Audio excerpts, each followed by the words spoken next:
아멘. 주님 말씀입니다.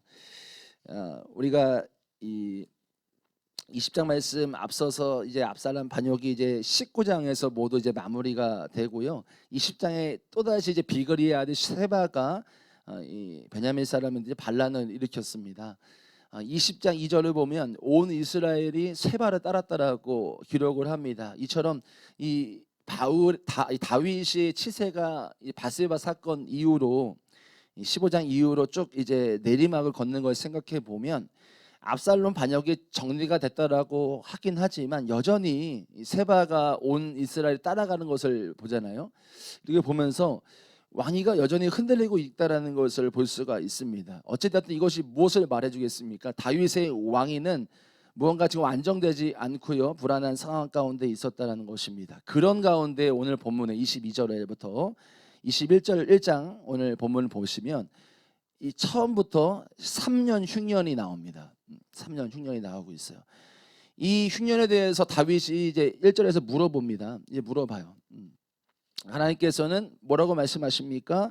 사울과 이 피를 흘린 그의 집이라고 나와요. 그러니까 그의 집안이 기브온 사람을 죽여서 살인죄를 저지른 까닭이라고 말씀을 하신 겁니다. 흉년의 이유가 사울 집안이 저지른 죄 때문이라는 겁니다. 그래서 하나님께서는 심판을 내리셨다라고 말씀하는 것입니다. 이에 다윗이 1절 말씀에서 기도한다고 간구함에 나와요. 그러니까 다윗이 기도했습니다. 기도했고 또 이들의 한을 또 이렇게 풀어주죠. 오늘 말씀 보면 이게 풀어줍니다. 그래서 이 무비보셋 요나단의 아들은 죽이지 않고 이 사울의 자손들의 연관된 사람들 7을 죽임을 통하여 한을 풀어줌으로써 하나님의 응답을 받고 14절에 보면 하나님이 응답하셨다라고 본문에 나오고 이 재앙이 멈추게 됩니다. 그리고 오늘 본문을 보시면 기브온 사람들의 원대로 이제 처형을 7 자손들을 처형을 시키죠. 그리고 사울의 첩으로 보이는 리스바라는 이 여인의 이 처형당한 사울의 후손들을 리스바가 밤낮으로 지킵니다. 비가 오는 것을 못 맞게 만들고요. 밤에 막 동물들이나 새들이 와서 이렇게 훼손하는 것을 후손들의 시신을 훼손하는 것을 밤낮으로 지킵니다. 그래서 정성을 다하는 것이죠. 이에 다윗이 그 리스바에 감동이 돼서 이 사울의 뼈와 요나단의 뼈 그리고 이 사람들의 뼈를 다 모아서 기스의 묘에 다 합장시키는 장면이 나옵니다. 마지막으로 우리가 본문에서 읽어봤지만 이름들이 많이 나오는데요. 15절부터 쭉 22절까지 다윗의 용사들에 대해서, 특별히 블레셋의 정적이지요. 블레셋이 아니라 이스라엘 민족의 정적이지요. 강력한 정말 정적인데 그 정적을 물리쳤던 그런 용사들의 이야기들 소개하고 있습니다. 우리가 오늘 본문을 통해서 두 가지 말씀을 나누고 싶고요. 이 두 가지 말씀을 통해서 한 가지 기도의 줄기가 나오는데요. 함께 말씀을 좀 나누고 싶습니다. 먼저 1절을 보시면 이스라엘의 3년 흉년이 나옵니다. 이스라엘 지리상 어느 땅이나 마찬가지죠. 이스라엘 지리상에서도 이 비가 안 내리면 굉장히 어렵고 농사를 지을 수 없는 어려움을 겪곤 했습니다. 비가 중요하기 때문에 또 사실은 바알 신이 비와 연결되어 있기 때문에 그런 이 토착 종교를 믿었던 이유도 이렇게 유혹이 됐었던 이유가 있었을 텐데요. 어쨌든 이스라엘 백성들 가운데 이 땅의 지리상으로 비가 굉장히 중요해서 비가 내리지 않으면 어디든 마찬가지죠. 어려움을 겪었습니다. 그래서 성경에서는 보면요, 은혜의 상징에 이 비가 등장하는 것을 우리가 알 수 있어요. 반대로 비가 내리지 않는 것은 성경에서 하나님의 징계나 심판으로 묘사가 되기도 한다는 거예요. 앞선 신명기 11장에 보면 두 가지가 이 대조적으로 나옵니다. 11장 14절 신명기입니다. 여호와께서 너희 땅에 이른비와 늦은 비를 적당한 때에 내리시리니 너희가 곡식과 포도주와 기름을 얻을 것이요. 하나님의 축복에 대해서 분명히 묘사하고 있고요. 신명기 11장 17절에서는요, 여호와께서 너에게 진노하사 하늘을 닫아 비를 내리지 아니하여 땅에 소산이 내지 않게 하심으로 너희가 여호와께서 주신 아름다운 땅에서 속히 멸망할까 하노라. 너무나 대조가 되죠. 이 비라는 게 성경에서는 하나님의 은혜도 상징하지만 비가 내리지 않음을 통하여 하나님의 징계도 상징한다는 것을 알 수 있는데요. 이런 의미에서 본다고 한다면 다윗 시대에 지금 이 21장에 나오는 흉년 3년은 하나님의 진노이자 징계였습니다. 오늘 본문을 통해서도 그걸 알 수가 있지요. 실제로 1절에서 하나님께서는 그 흉년의 이유가 사울과 그의 집안이 피 흘렸기 때문에 라고 말씀하고 있어요. 1절 말씀 제가 읽어드리겠습니다. 다윗의 시대에 해를 거듭하여 3년 기근이 있으므로 다윗이 여호와 앞에 간구하매 여호와께서 이르시되 이것은 사울과 피를 흘린 그의 집으로 말미암으니 그가 기브온 사람들을 죽였음이니라 하시니라라고 말씀하고 있습니다. 바로 뭐냐? 사울 이 3년의 흉년은 뭐 때문이냐? 사울 왕이 무고하게 기브온 사람들의 피를 흘린 죄를 그대로 방치했기 때문이라는 거예요. 사실 여호수아서 보면은 이 가나안 땅 들어갔을 때에 기브온 사람들이 여호수아를 속이거든요. 살기 위해서 약조한 게 그들을 죽이지 않겠다고 한 거였어요. 근데 지금 죽인 상황이에요. 사울이요. 이 사울이 이것을 기브온 사람들이 죽인 죄를 회개하지 않고 방치하니까 하나님의 진노가 임했다라는 의미인 거예요. 물론 다윗이나 이스라엘 백성들이 고의로 사울의 죄를 방치한 것은 아닐 거 아니겠습니까? 사울 시대에 있었던 그 죄악, 그 기브온 사람들의 무고한 피를 흘린 그 죄악을 해결하거나 그들과의 관계를 매듭짓지 않은 거죠. 그래서 3절 말씀에 어떻게 보면 내가 어떻게 속죄하여야 너희들이 풀리겠느냐, 너희가 우리의 기업을 위해서 다시 축복할 수 있겠느냐, 풀리지 않은 겁니다. 매듭짓지 않은 거예요. 관계가 지금요 안 좋은 겁니다. 이게 방치된 결과라는 것이죠. 그래서 하나님께서는 그것을 깨우치기 위해서 지금 문제가 있다, 죄악이 아직 해결되지 않았다, 그것을 깨우치기 위해서 지금 이 상황 가운데 이스라엘에게 3년 흉년을 주셨다라는 겁니다. 여러분, 이 이야기가요 우리에게 주는 교훈이 있습니다. 뭐냐면요, 죄가 그만큼 위험하다라는 거죠. 죄를 방치하면 위험하다라는 것을 알려주는 겁니다. 물론 여러분, 우리가 가장 좋은 것은 죄를 짓지 않는 것입니다. 죄를 짓지 않는 것이 가장 하나님 보실 때에 우리에게 데미지도 없고 너무나 좋겠지요. 그러나 우리가 죄를 보고 그저 그대로 방치하는 것, 우리가 죄를 안 지었더라도 우리의 공동체 안에 죄가 있는데 그것을 그냥 두고 있는 것은 사실 동조하는 것과 다를 것이 없다라는 것입니다. 성경은 말합니다. 적은 누룩이 온 덩어리를 퍼지게 한다라고 신약에 나와 있지요. 죄 하나가 온 공동체를 퍼뜨리고 사람들로 하여금 죄로 여기지 못하게 한다는 거죠. 오늘 그렇죠. 사울이 예전 지었던 죄가 죄인지도 모르고 그냥 방치되어 있는 상황이었던 것입니다. 그만큼 죄가 무섭다는 겁니다. 그러므로 여러분, 이러한 사회 공동체 안에, 이 이스라엘 공동체 안에 하나님께서는 이 죄악을 보고 가만히 계신 분이 아니잖아요. 당연히 징계와 심판을 하실 수밖에 없는 상황이 된 것입니다. 여러분, 우리는 이 죄에 대해서 물론 나의 죄를 위해서 애통하게 회개해야 합니다. 내가 죄 지었을 때 하나님 앞에 애통하게 회개하면 이 죄로 인하여 막혔던 하나님 관계를 위해서, 막혔던 하나님의 축복이 다시 내려올 수 있도록 우리가 기도하고 회개해야 합니다. 그러나 한 가지가 더 있어요. 이 사회에 우리가 속하져 있는 공동체 안의 죄악도 무관심하게 보거나 죄가 죄인 줄도 모르고 있어서는 안 된다는 것입니다. 그러면 그 죄 때문에 우리가 속한 공동체가 불행을 겪을 수가 있고요, 어려움을 겪을 수 있다는 겁니다. 여러분, 문제가 딱 우리가 보이잖아요. 우리 눈에 내가 속한 공동체에 어느 것이든 문제가 딱 있는데, 잘못이 있는데 이대로 가면은 심각하게 일이 생길 거라는 것을 안다면 어떻게 그냥 우리가 둘 수 있겠습니까? 눈에 뻔히 보이는데요. 이 죄악이 그대로 남겨져 있으면 문제가 뻔히 어떤 결과가 나오는지를 아는데요. 3살 버릇이 여든 간다고 하잖아요. 저도 어렸을 때 어머니가 저희 할아버지가 택시기사 하셨는데요. 어머니를 위해서 항상 며느리한테 준다고 1,000원씩, 옛날 시대는 1,000원이 많았으니까요. 1,000원을 항상 주방에 이렇게 꽂아 놓으셨는데, 제가 좀 부끄럽지만 예전에 제가 예수님 모를 때 그것을 하나씩 빼서 이렇게 오락실을 갔어요. 그래서 오락실 가서 막 게임하고 그랬었는데, 그것이 1번이 2번 되고 3번이 4번 되고 계속 맨날 하는 거예요. 눈치를 안 채셨겠어요? 엄청 제가 매를 맞고 혼냈죠.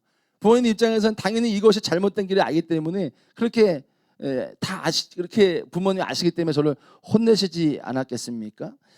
여러분, 우리도 마찬가지죠. 다 거의 부모님 세대시잖아요. 잘못을 안다고 한다면 우리는 알잖아요. 그 사람이 이렇게 가면 잘못된다는 것을 알잖아요.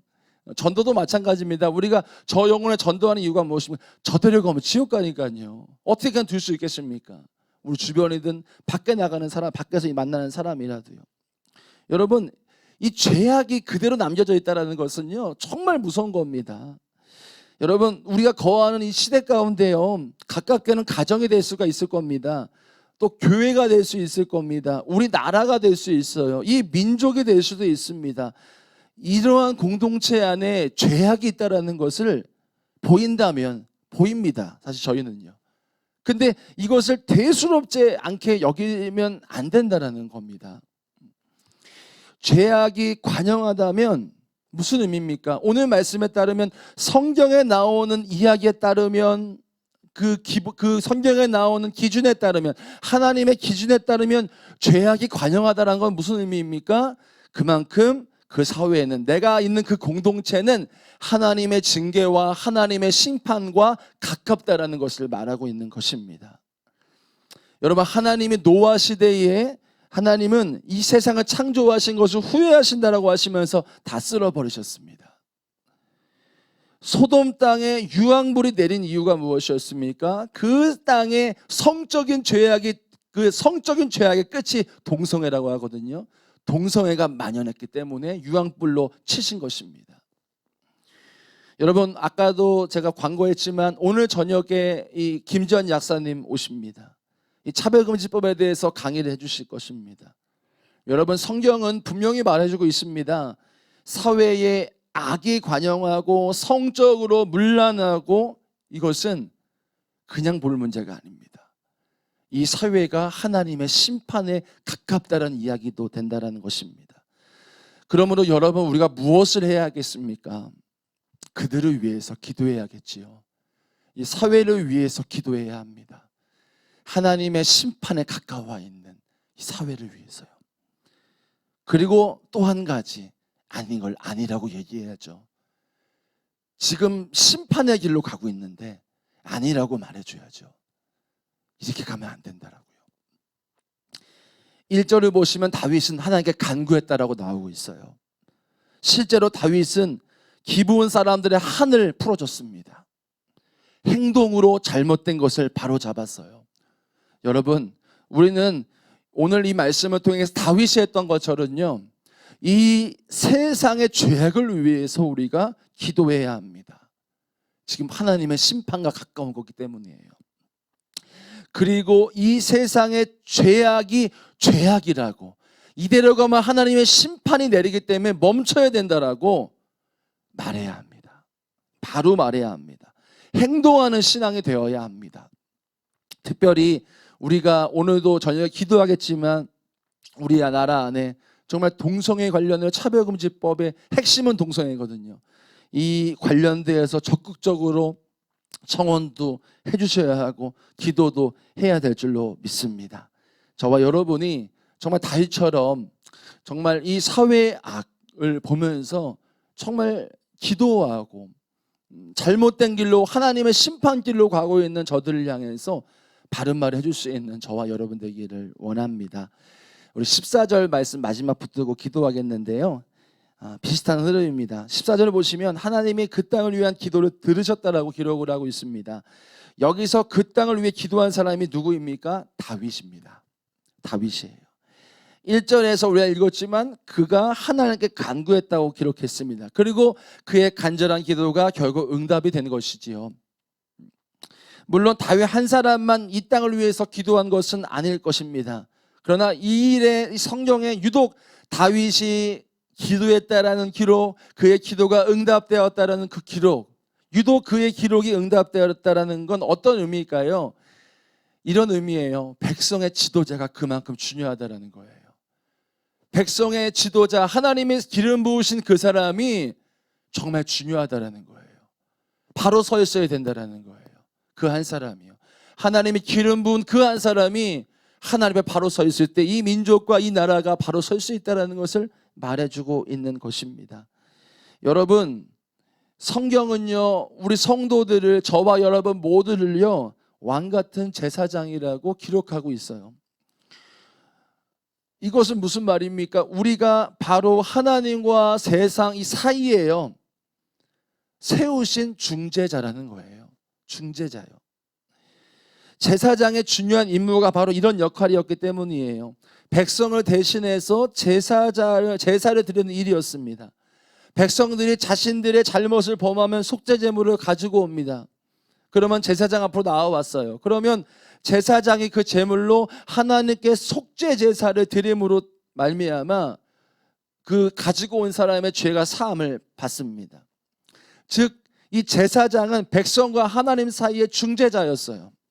백성들의 죄를 하나님께서 사하시도록 간구하는 역할, 중보하는 역할, 중재하는 역할을 했던 게 제사장이었습니다.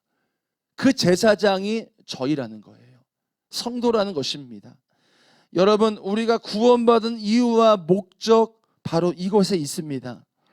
이 세상을 한번 보세요. 우리 앞서서 나눴지만은 죄악이 얼마나 우리 보시는 시대 가운데 관영하십니까? 여러분들 저보다도 연배가 많으시기 때문에 피부로 느끼실 것입니다. 얼마나 세상이 더 악해지고 있습니까? 불의가 얼마나 가득해지고 우리 눈으로 그냥 가시적으로 보이지 않습니까? 우리가 이 세상을 보며 물론 우리가 그곳에 물들이면 안 됩니다. 물론 우리가 구별되어서 나뉘어져서 살아야 합니다. 그런데 우리가 그것에 멈추는 것이 아니에요. 우리가 왕같은 제사장, 중재자의 역할을 맡았다라는 거예요. 궁극적으로 우리의 목표는 뭐냐? 우리가 구원받는 것도 목표고 이 세상에 물들지 않는 것도 목표예요. 근데 한 가지 우리가 마지막 우리가 하나님 앞에 궁극적으로 삼아야 될 사명은 바로 중재라는 거예요. 중재예요. 중재입니다. 그들을 중보해야 된다는 거예요. 세상을 위해서. 다윗이 오늘 이스라엘의 사회에 숨겨져 있었고 처리가 되지 않았던 이 죄를 대신해서 기도했지요. 중재한 겁니다. 그것처럼 우리도 그러한 사명을 감당해야 된다는 거예요. 이런 맥락에서 보면요, 결국 이 세상이 잘못된 길로 가거나 잘된 길로 가는 것은요 전적으로 성도에게 달려있다라는 말이기도 한 것입니다. 한마디로 이 세상이 악해져만 가는 것은 물론 이 성경에 나오는 예언대로 마지막 때의 그런 모습이기도 하지만요, 다른 한 가지는 그리스도인들이 사명을 감당하지 못해서라는 거예요. 이 세상이 악한 건 중재자의 역할을 감당해야 될 우리가 그 사명을 제대로 감당하지 못했기 때문이라는 말이기도 한 것입니다. 여러분, 성경 공부하시는 분들은 아시겠지만 사사기 보면 사사기에 왜 범죄가 계속 사이클처럼 계속 왔다 갔다 했습니까? 두 가지라고 말하죠. 한 가지는 가나안 정복을 완전하게 진멸하지 못했기 때문에 남겨두었기 때문에 그 죄악에 유혹되고 물들어든 것입니다. 다른 한 가지는요, 사사기 후반부에 보시면 레위인들이 타락했기 때문입니다. 48성읍에서 거기서 정말 충실하게 레위인의 사명을 감당하며 율법을 가르쳐야 했을 그 사명을 제대로 감당하지 못하니까 백성들이 소견에 오른 대로 행한 것입니다. 여러분, 우리가 기도해야겠습니다. 먼저는 사실 회개입니다. 회개요. 우리가 이 땅의 사명을 제대로 감당하지 못하였음을 회개해야 합니다. 그리고 우리가 이 땅을 위해서 회개한 후에 중보해야 합니다. 중보는 뭡니까 여러분? 그들의 죄를 대신하여 회개하는 겁니다. 중보는요. 그 죄가 나의 죄가 되는 거예요. 그 죄를 내가 끌어안는 겁니다. 예수님이 우리의 죄를 끌어안으셨잖아요. 우리도 그들의 죄를 끌어안는 거예요. 우리 가정에 죄악이 있습니까? 우리 교회의 죄악이 보이십니까? 우리의 직장과 사회의 죄악이 보이십니까? 우리가 살아가는 이 대한민국 사회의 죄악이 보이지 않습니까? 그 죄악은 먼저 나 때문인 것입니다. 나요. 그리고 그 세상에 이 죄악이 떠나가고 하나님 나라가 임하는 것은 내가 어떻게 사느냐에 달려있다는 것이 오늘 말씀이 우리에게 주는 교훈입니다.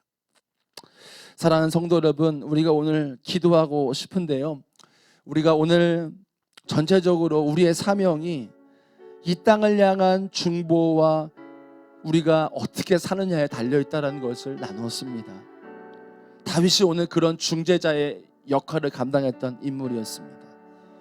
우리가 오늘 말씀을 통해 두 가지를 기도하고 싶습니다. 첫 번째는 여러분 회개입니다. 그리고 다른 한 가지는 중보입니다. 1절입니다. 다윗의 시대에 해를 거듭하여 3년 기근이 있으므로 다윗이 여호와 앞에 간구하며. 여러분, 이 땅이 죄악으로 관영한 것은 성경의 이 마지막 시대의 예언이기도 하지만 다른 한편으로는 중재자의 역할을 감당해야 될 제사장 민족, 이스라엘 민족이죠. 또 지금의 우리 그리스도인, 우리가 믿음으로 이 세상 안에서 살지 못하였기 때문입니다. 빛과 소금이 되지 못했기 때문이에요. 그곳이 가까운 가정일 수 있습니다. 또 교회일 수 있어요. 회사일 수 있어요. 회개는요, 히브리 원문, 헬라어 원문을 따져서 보면은 방향을 바꾼다는 의미가 있습니다. 여러분, 우리가 기도하실 때요, 이렇게 기도하고 싶습니다. 주님, 내가 정말 이 세상 안에서, 우리 공동체 안에서 제대로 살지 못하였음을 회개합니다. 이 어두운 세상에 빛이 되지 못하고 부패한 이 세상 가운데 소금이 되지 못하였음을 회개합니다. 나를 용서하여 주시고 이 세상에서 빛된 사명자로 살게 하여 주옵소서. 내 삶의 방향을 바꾸어 주시옵소서. 우리 시간 회개하면서 기도하며 나아가시겠습니다. 기도합니다. 살아계신 하나님 아버지, 주님, 내가 하나님 아버지 주 앞에 나아가 회개합니다. 주님, 오늘 다윗은 중재자였습니다. 백성들의 죄, 사울의 죄를 위해서 대신 회개하고 중재하였던 사람이었습니다. 그리고 하나님 아버지, 그의 삶과 기도를 통하여 민족의 하나님 재앙이 풀려지는 것을 보았습니다. 주님, 우리의 삶 안에 회개가 있기를 원합니다. 우리의 가정의 죄를 위해서 내가 그 죄를 끌어안고 회개하기 원하며, 주님 아버지, 우리 교회의 죄, 또 하나님 아버지, 우리 사회와 우리의 기업, 우리 회사의 죄를 내가 끌어안고 내가 회개하기 원합니다. 주님 아버지, 제대로 살지 못하였으면 용서하소서. 주여, 내가 주의 종으로, 주의 거룩한 성도로 제대로 살지 못하였으면 용서하여 주옵소서. 주님, 하나님 아버지의 예언이면서 그것은 우리가 제대로 살지 못하였음을 말씀하고 있는 것입니다. 주님 아버지, 내가 빛된 사명자로서, 중재자로서 제대로 살지 못하였음을, 가정 안의 죄를 위해서 내가 정말로 제대로 살지 못하였음을, 주님, 내 안에 하나님 그 죄를 용서하여 주시고, 주님, 이 민족의 죄, 이 민족이 잘못된 길로 가는 것, 바로 안에 다른 곳에 있는 것이 아니라 바로 나에게 있음을 회개합니다. 내가 바르게 살았다면, 우리 그리스도인들이 바르게 살았다면 이 세상이 그렇게 가지는 않았을 것입니다. 주님 아버지, 우리의 죄를 용서하시고 아버지 은혜로 우리를 붙들어 주시기를 원합니다. 여러분, 우리 마지막으로 기도하시겠습니다. 우리 마지막으로 기도하시고 계속해서 성령께서 우리에게 인도하시는 대로 기도하시고, 또 성도분들의 삶을 위해서도 기도해 하시면 되겠습니다. 우리 마지막으로 기도하실 때요, 여러분, 중보는요, 그 사람의 죄가 내 죄가 되는 것입니다. 그 사람의 죄를 내가 끌어안는 겁니다. 예수님이 나의 죄를 위해서 끌어안았듯이 우리도 그 사람들의 죄를 내가 끌어안는 것입니다.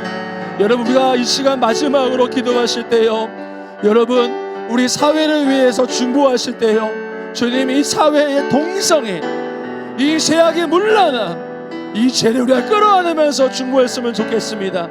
특별히 여러분, 우리 가정을 위해서도 기도하실 때요, 우리 가정의 죄악된 모습들을 끌어안으면서 기도했으면 좋겠습니다. 또한 우리의 기업, 여러분 운영하는 자영업 위해서 기도하실 때요, 죄악이 있다면 그 죄악을 끌어안으면서 기도하겠습니다. 우리가 기도하실 때 주님께서는 14절에서 그 기도를 응답하시고 재앙을 멈추시는 것처럼 우리의 기도와 우리의 중보를 통하여 우리의 가정의 회복이 일어날 것이고 우리의 기업이 살아날 것이고 우리의 가정이 살아날 것이고 우리의 교회와 우리의 모든 것이 살아날 줄로 믿습니다. 우리 마지막으로 중보하면서 주여 한번 부르고 기도하시겠습니다. 주여